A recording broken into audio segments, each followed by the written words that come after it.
sekali deh dengkeun ku celis ya.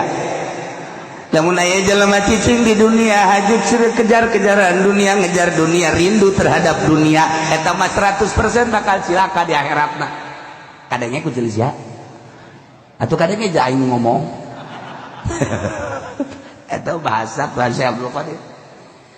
Geus urang cicing di dunia tapi ulah cinta kana dunia, cintana kana akhirat, pindahkeun ka cinta urang. Padahal mah cicing di dunia tapi cintana cinta ka akhirat. Masyaallah kan.